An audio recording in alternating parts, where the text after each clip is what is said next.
Hi there. Welcome to my autoimmune path. My name is Jen, and before I get started today with my topic, I do want to give a shout out to my husband who is helping me to video this, and also our daughter who designed my logo for me. So thank y'all so much. I really appreciate it. So I had done a prior episode about steroids, and I would like to sort of do a part 2.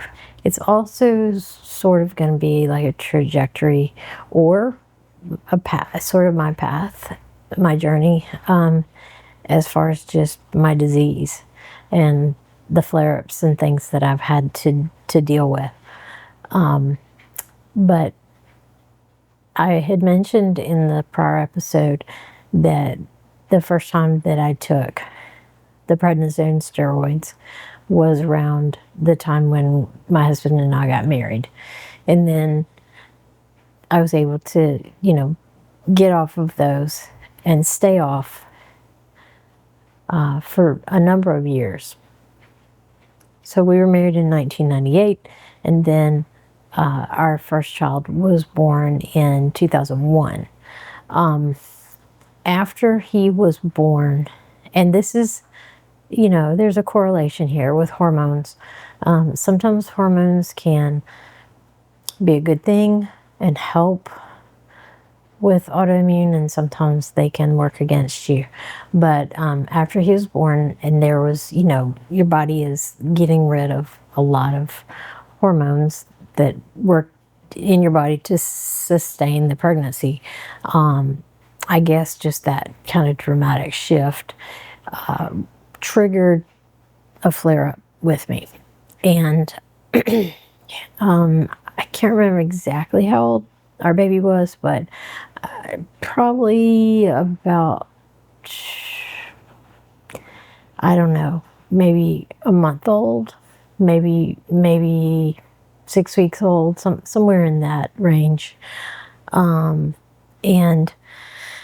so I had not been on any medication at all prior to that. Like, I had been able to, not take any medication for a couple of years. And that, I felt good about that as far as just not being on anything while I was pregnant. Even if I had taken the Asacol, it probably wouldn't have really affected too much because, like we've discussed, it breaks apart in your digestive tract and just coats the colon. And so I'm sure some of that is recirculated, but it's not like it was being dissolved in the stomach or the small intestine. So, it didn't probably circulate quite as much as it would have if it were a different type medication.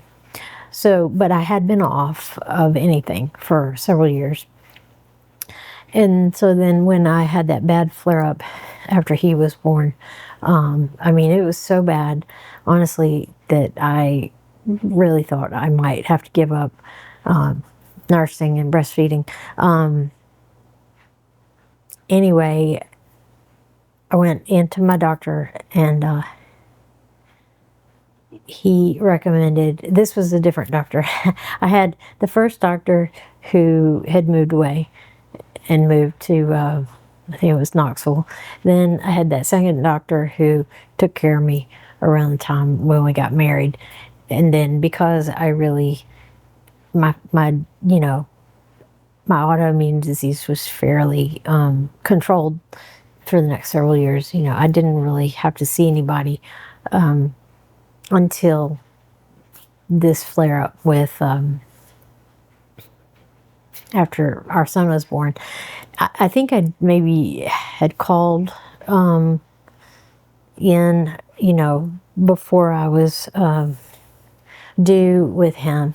I was starting to maybe flare up just a little bit, and we talked through some medicine options. But anyway, then after he was born, and it was that just kind of dramatic thing, they put me back on Asacol. And that worked actually really, really well. And I was able to continue nursing him. And I will say, though, that I didn't nurse him like from that point on. I didn't do it 100%. You know, when your gut is so inflamed, and again, I've talked about that. You know, one of my doctors had told me that I had inflammation really high up, like up high in the large intestine, you know, and it could have even been into the small intestine. They just don't really typically scope that part. They don't go that far. But, you know, your small bowel is where you absorb nutrients. So if I had, you know, like in theory, if I had inflammation in that small bowel, I wasn't going to be absorbing my nutrients from my food very well. So if the mama isn't, you know, absorbing things very well, then what she has gets made into breast milk, then, you know, the breast milk may not be that great quality either.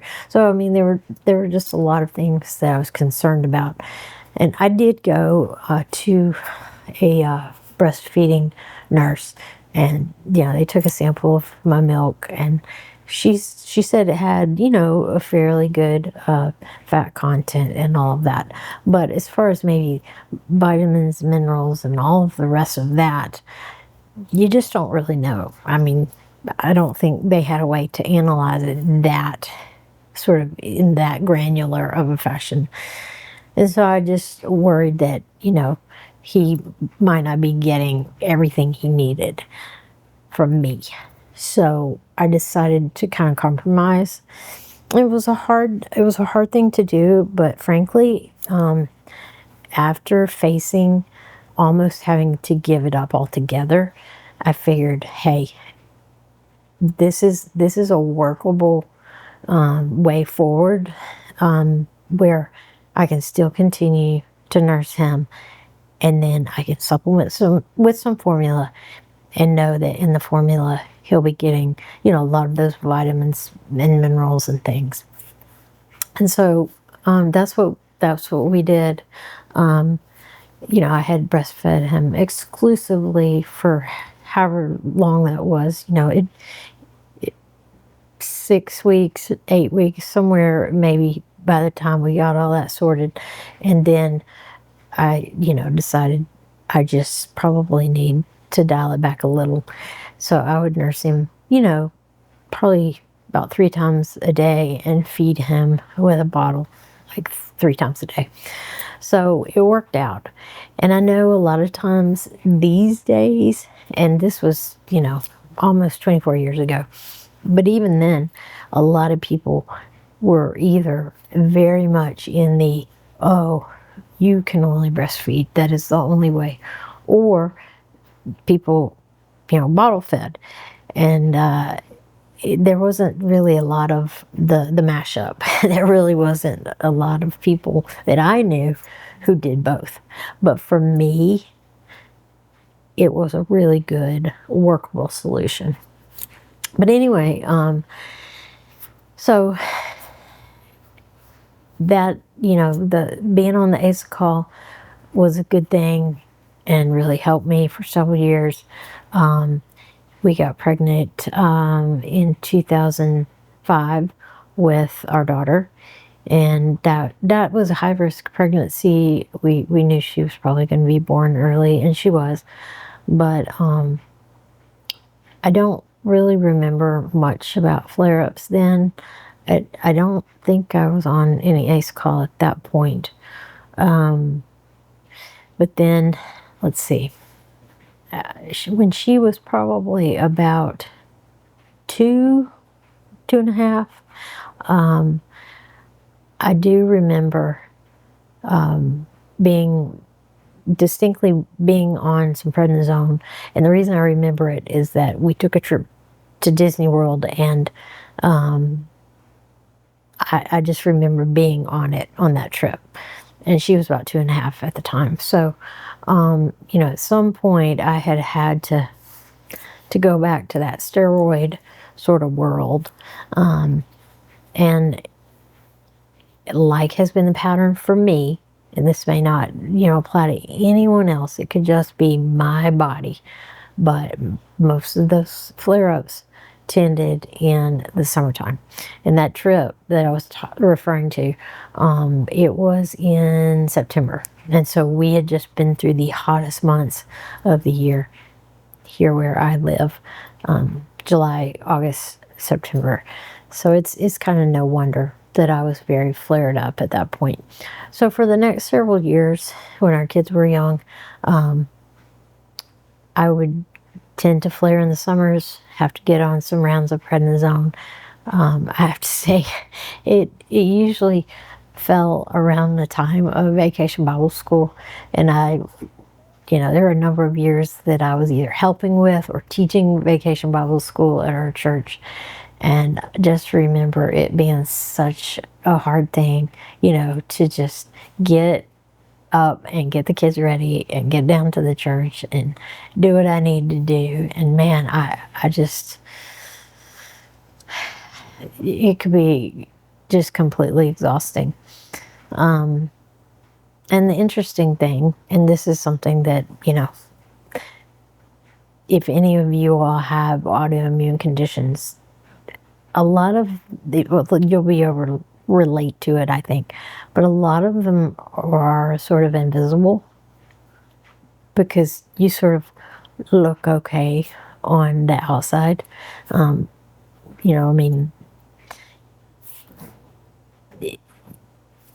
That people just can't really tell. They might be able to have some sort of an indication, perhaps, in the sense that maybe you had lost some weight, or you might just look a little pale or sallow or something. But it's kind of, a lot of it autoimmune are invisible illnesses, in the sense that you just feel it in your body, or you're dealing with it kind of inside your body, and people, they can't really see it or know it. Anyway, moving on. So eventually I saw a different GI doctor, as a female doctor, and I really liked her. I do think that, not to bash men or not to bash male doctors or anything, but, sometimes being a woman, being able to relate to another woman with that relationship, with that kind of doctor-patient relationship, can be really good. I don't know. I have a female OBGYN, and I have, and actually I have another GI doctor now. I've been through several, but it's a woman also. I just find that they're maybe just a little bit more intuitive, or a little bit more sensitive in just the whole mix of treatment and everything. But she put me on, at some point, that first female doctor, she put me on a medicine called Pentasa, which is actually very similar to the Asacol as far as the medicine itself, the active, ingredient, the melphalamine or melphalamine, however you pronounce that. It was in a different formulation. Instead of it being in a hard, like, capsule, it was actually, or I guess that was a tablet, but it was in a capsule, and it was one of those that you could pull apart, and it had the little beads or granules or whatever in the inside, and it would actually dissolve when it got to the small intestine. And as I was mentioning with my diagnosis episode, my doctor, he had seen a lot of inflammation really high up in my colon, and he had wondered, should I put her in the Crohn's category? Should I put her in the colitis category? And for whatever reason, he went ahead and put me in that colitis category. But I do think there were times when I had a lot of inflammation in my small bowel, but just no one was really catching it or seeing it. And so I think it was very beneficial for me to get on this Pentasa medicine, because it really calmed all that down. So moving forward in 2012, oh, and I will say that my mom passed in 2010, and that was just incredibly difficult. I've mentioned that she had her own autoimmune condition. She had rheumatoid arthritis, and she passed really of complications from the RA. And we had moved in with her, and we had cared for her. Our kids were very young at the time, but I'm grateful that we were able to do it. But anyway, by 2012, I just had a terrible, terrible flare-up. And the weird part of it, I've mentioned that most of my flare-ups would happen in the summer, in the heat, the hot months. But this one actually started around January of that year. So that was very different for me. And I was on 40 milligrams of prednisone per day, every single day, for months. January, February, March, and April. And I will be honest, I was pretty much bedbound. Maybe not 100%, but I would say I was probably about 80% bedbound. We would, get up like on a school day, any given school day, because again, I mean, all that started in January, so our kids were definitely in school. And we'd be trying to, my husband and I would be trying to get them ready, feeding them breakfast, making sure they had their uniforms on for school, all that. And then I'd just be having to peel off and make trips to the bathroom, And I mean, I might literally go 3 or 4 times to the bathroom just in that time period where we're trying to get the kids ready for school. So a lot of times I just frankly wasn't a lot of help, and I felt like not only did I physically feel bad, but then, I felt bad that I couldn't be more hands-on, because I mean, I'm a very hands-on mom.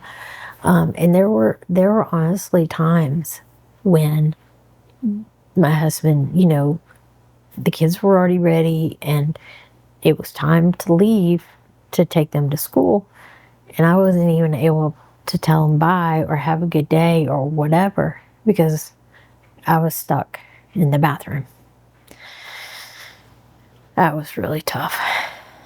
But usually I was able to at least, say bye, have a great day, love you, and then immediately I would go after they left and get back in the bed and sleep for hours. That would be from approximately 8 o'clock in the morning until I would usually try to sleep until noon, at least noon, or maybe 1. And our daughter was in kindergarten then, and they had an after school program where she could stay and have lunch and play on the playground, and they, I mean, it was the kind of this organized thing that you would pay for some after school care. So a lot of those months I would just do that. I would have her stay, not every single day, but a lot of days I would, because then I could get extra rest. And thank goodness for that. Thank goodness that, number one, we could afford it, and number two, that our school had that. And then our son was a little bit older, they're 4 years apart, so he was in elementary school, and so he didn't get out until I think it was 2:15 or so. So I could let her stay for for the after school and play, and have lunch and all that, and then just go over to the school once to pick both of them up. I would go and get her from that, and then we'd get in the van and drive like back around to get in the carpool line and pick brother up. And I would take my prednisone for the day. Usually, like after I had gotten up and gotten a shower and gotten ready, then I would go ahead and take that. I would have to eat it with some food, whether it was some yogurt or some applesauce or something, because it can be really, really hard on your stomach if you just take it on an empty stomach. So I would go ahead and take that. And so then, the afternoon would be, getting them started on homework and getting supper started, and then my husband would come home from work. And then, we would be together as a family, just doing whatever we needed to do with supper and bath time, bedtime, all that. And I think, like we've discussed, the prednisone can kind of give you a little bit of a boost in energy. And that's not certainly why you take it. It's just sort of an extraneous part of it, but that's kind of how I got through those afternoon and evening hours. And then I was down for the count for the night, and it started all over again literally the next day, and it was just days and days and months of it. It got so bad that my hair was actually falling out.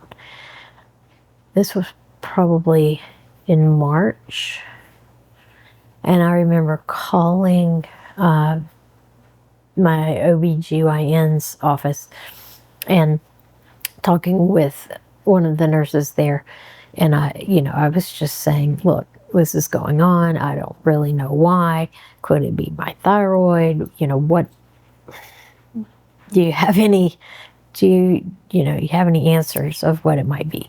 So they talked with my doctor, and the doctor gave the word back to the nurse to say, have her come in and see me. I'm sure she was, somewhat concerned. It's just not very typical to just start losing your hair.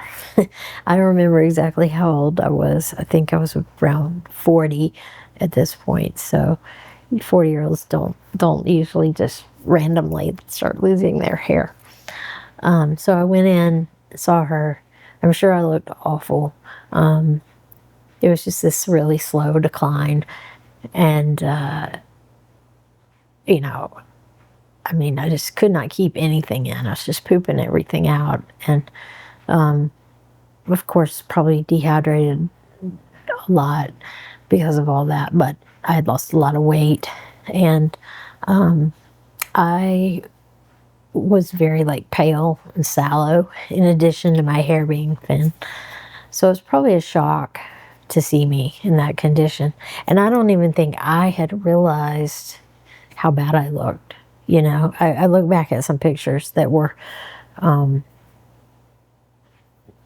not maybe right around that time, but just a little ways after that, when I began to get a little better.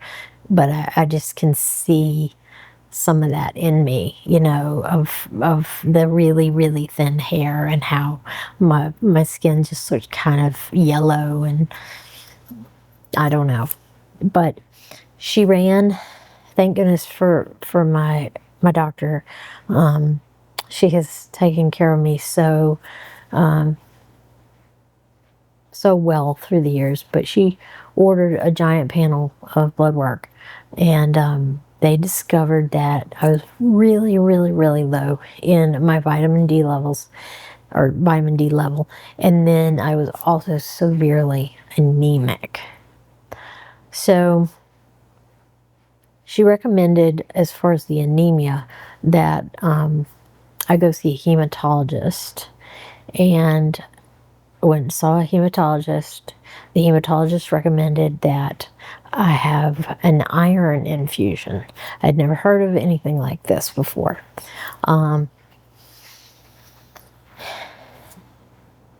I did some research, as I tend to do.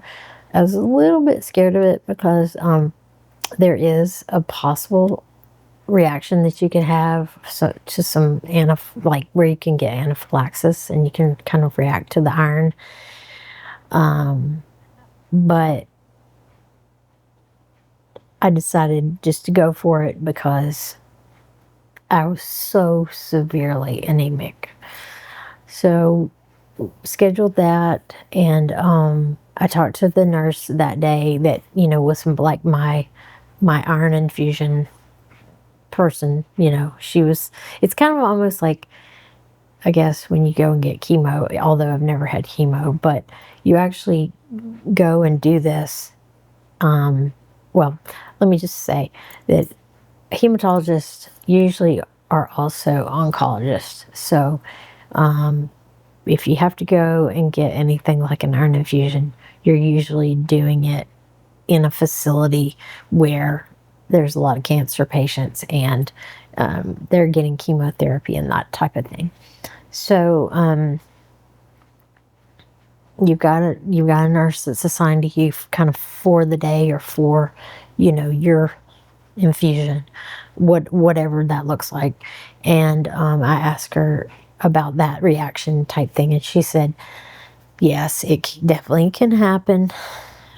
But, she had been doing that for a long time. And she said, I've only had like so-and-so cases in so many years. It was very, very low amount of people that she had ever seen that happen to. Plus, they do it in a really smart way.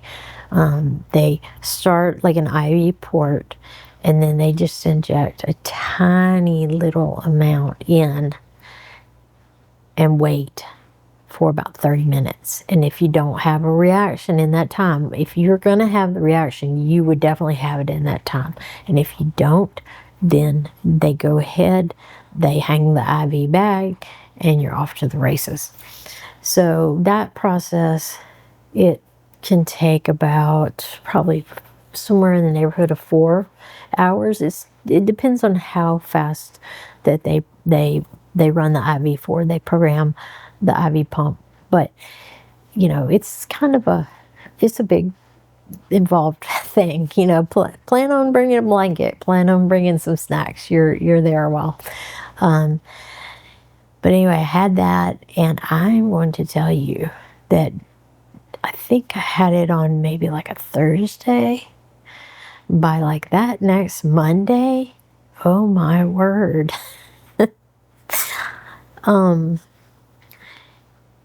It's not like everything as far as my health was solved, but I'm going to tell you that I felt better than I had felt in months. My color was better. I went from being, that pale, sallow looking skin tone to being pinked up. My gut actually started to turn around, And I'm not saying that the iron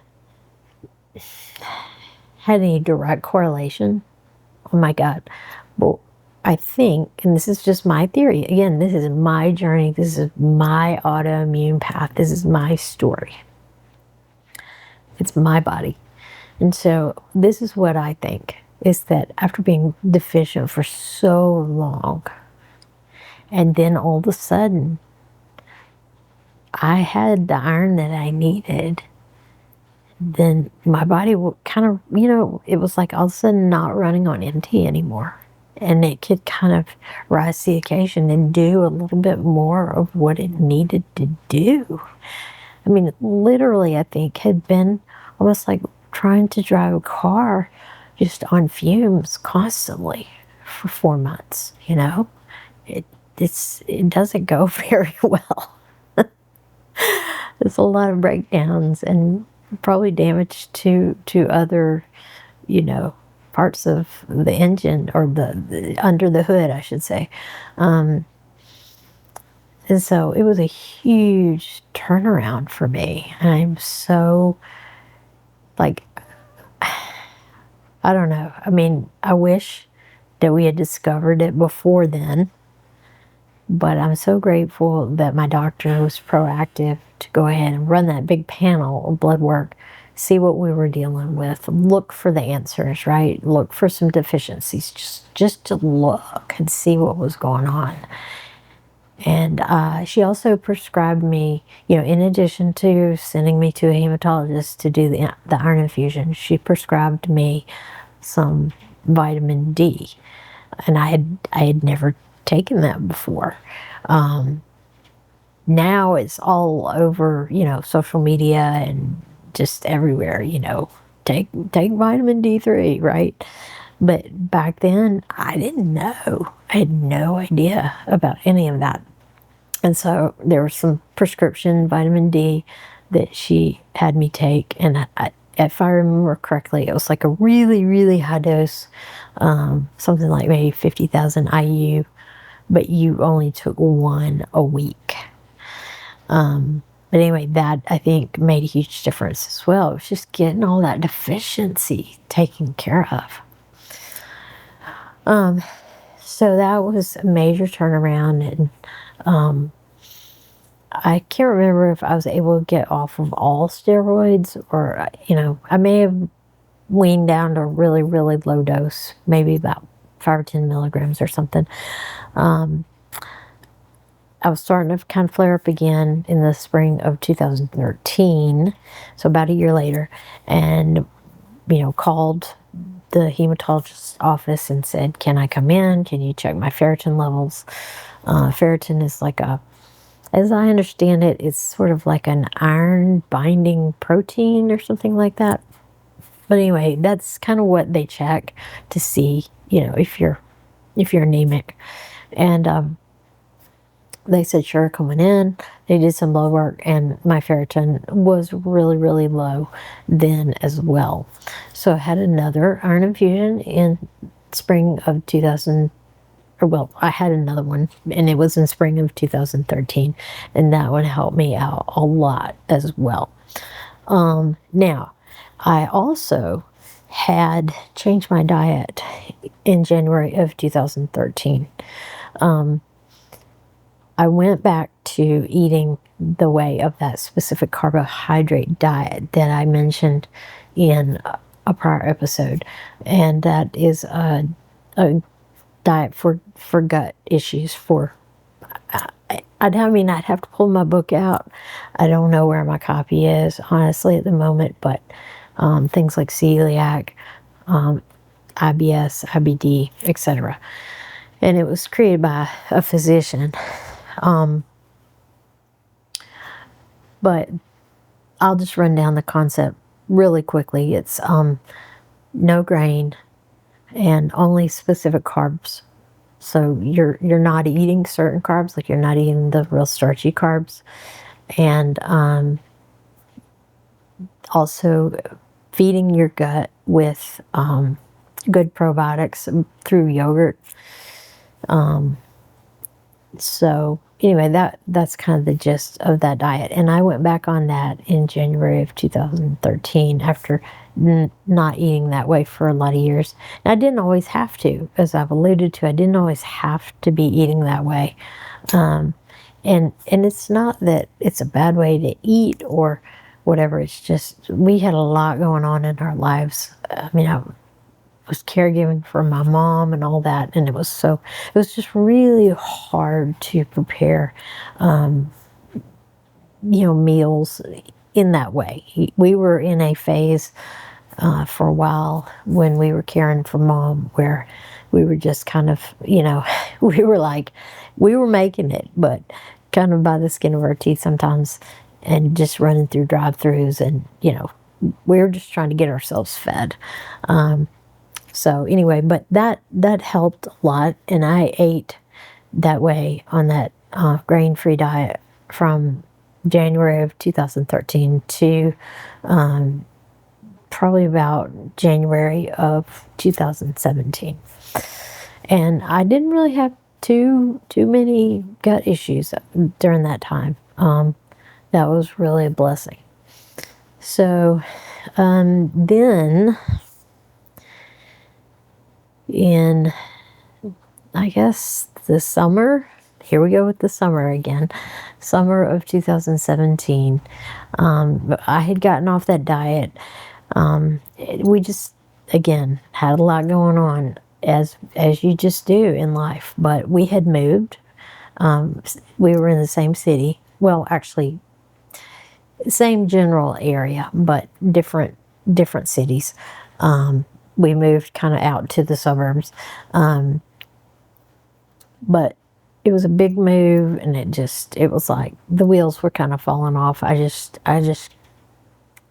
was at the phase where I needed to run through the drive-thru and get fed again, you know. So, also I will say that my body, for some reason, was almost screaming at me saying, give me some carbs, like give me some grain. It was the strangest thing. After loving eating that way for about 4 years, and I mean, I didn't crave that kind of stuff usually, you know. All of a sudden, my body was just saying, give me some of that. It was really weird. So, but by the summer, I was flared up.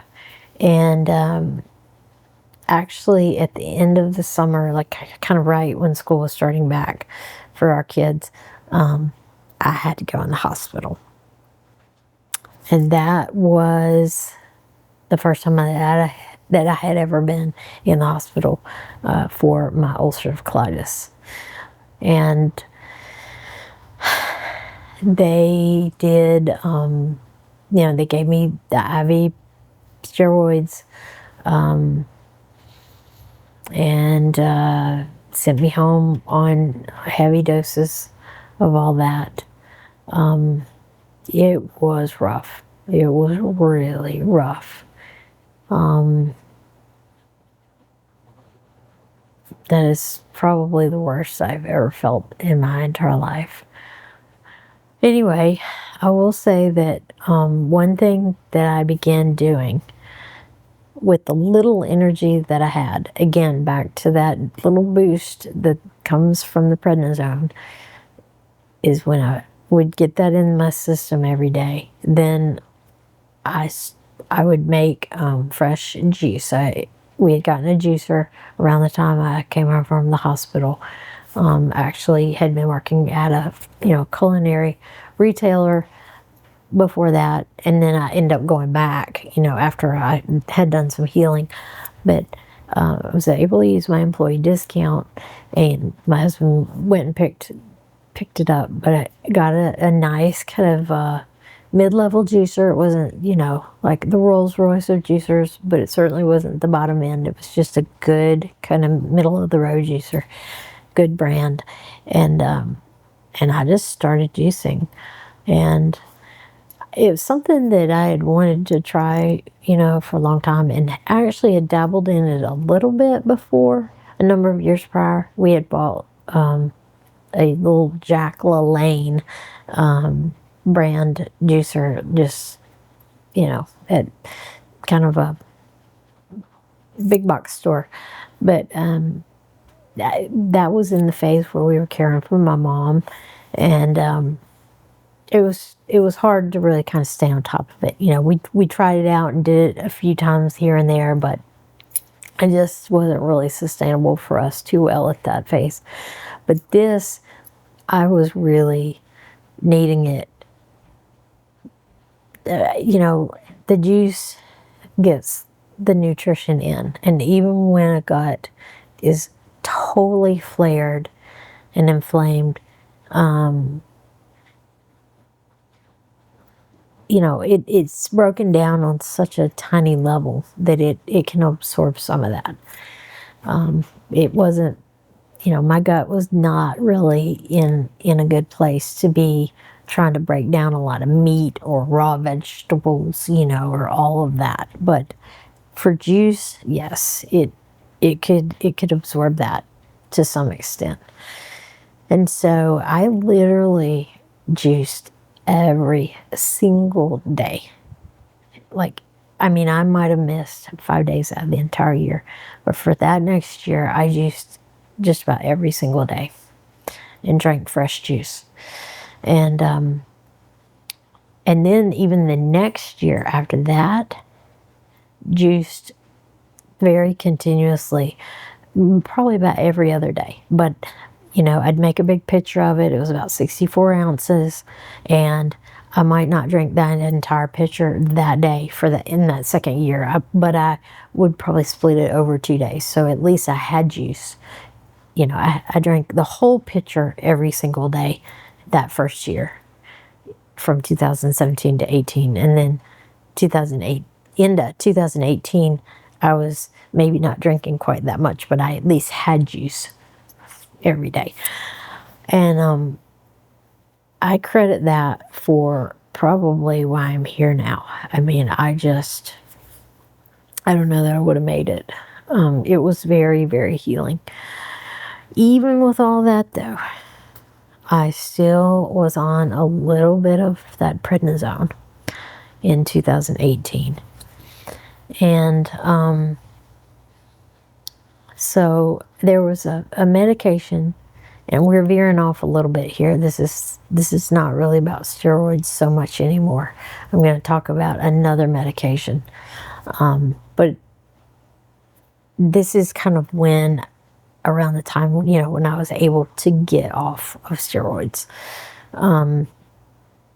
There's another medication called LDN, low dose naltrexone.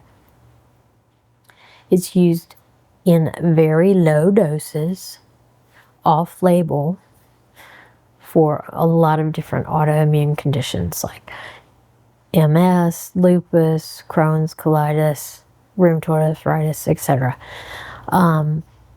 And so I had found out through a research trust related to that medicine.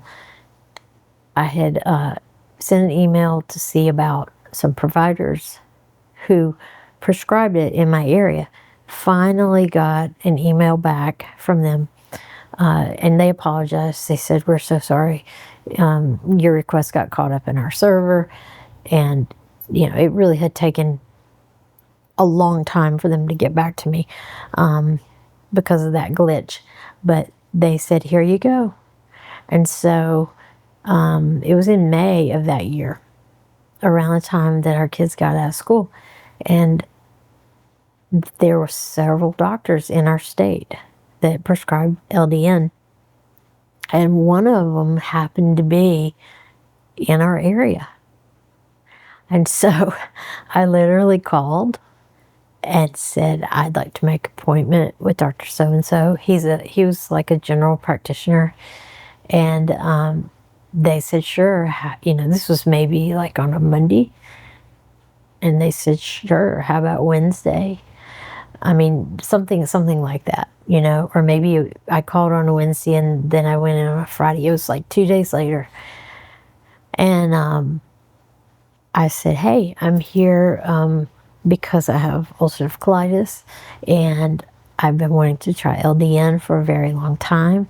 I just got a response back from this research trust that you are on their list as one of the prescribers in our area, and I'd really like to give that a go." He said, "Sure, great. Let's do it." And we talked over all the logistics. Sometimes you may have a pharmacy in your area that can compound it, but in my case, I didn't. And so there's a pharmacy a couple of states over, and probably, like, I don't even know, I would say at least 75% of their business is compounding this medication for people. And so he said, "I will call it in there. Then they will reach out to you. Y'all will talk about what you want it compounded with and what form, etc. And then they'll get it ready for you and mail it to you." And so that was the case. He sent the prescription in. They called me in a couple of days. We talked over what I wanted it compounded with. And lo and behold, in about a week, I had that in my mailbox. And so I started on it. You start on an extremely low dose. And then you do that for a month. And then the next month, it's a little bit of a bump up. And then that third month, you get to the therapeutic dose. And the way that it typically works, or at least how they kind of think that it works, it's related to your endocrine system. Or, excuse me, nope, that's wrong. It's related to your endorphins and endorphin production. So you take it before you go to bed at night, and it kind of blocks or shuts down your endorphins for a period of time, usually about like 3 or 4 hours. So let's just say you go into bed at 10. And so it would be blocking those endorphins for about 3 or 4 hours. So let's just say around maybe 2 or 3 in the morning, all that kind of comes online. Like the medicine just kind of wears off and it's not blocking all that anymore. So at that point in the night, then you get this flood. Everything's coming back online, and you get this flood of endorphins in your system. And night after night of that, it kind of begins to upregulate your immune system and helps your body just deal better with everything, with inflammation and just pain and everything. So, it was a very kind of slow process. And even when I had been on the medicine for probably a couple of years, I still very slowly felt that I was continuing to make improvements. I mean, it's interesting. There's a physician who she practices in kind of, a more functional medicine type of way. She is an MD, but she's kind of out there on the scene, and has some of her own, products and supplements and all. And I follow her, and she seems like a delightful lady. But I remember reading, I think like a blog post one time, and she was talking about how sometimes she'll use the LDN with her patients, and how, she has an autoimmune condition as well, and that she had tried it herself, and that she just didn't feel like it was effective for her. And that may be, but I guess my personal just gut reaction to that was thinking, well, maybe you just didn't try it long enough. Because for me, it just kind of kept on, just very slowly, like making a difference, So because of that, I was able to, wean off the prednisone and really not go back to it. I can't say that I haven't had any prednisone since then, but it would have been for other things. Maybe like, I'd got some kind of steroid shot at the doc in a box for a sinus infection. Or one time last summer, I actually had a blockage in my intestines, and they had to put me on IV prednisone. But as far as my gut, as far as just, my ulcerative colitis, I haven't really had to take it, since like probably about 2019 or so. And I think it's because of the LDN, and just it has gradually reduced the inflammation. So I'm really, really thankful for that.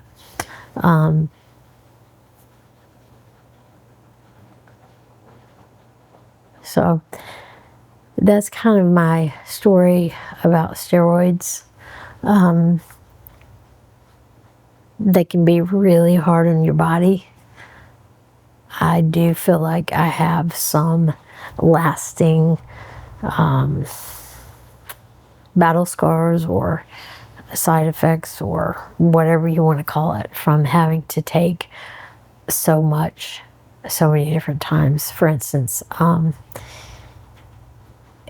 back in, let's see, I guess it was in 2023, I actually had a DEXA scan, which, if you don't know what that is, it measures your bone density. And typically, women who are older than me, or maybe men too, but people who are a little bit older would have them, to check to see if there's osteoporosis and that type of thing.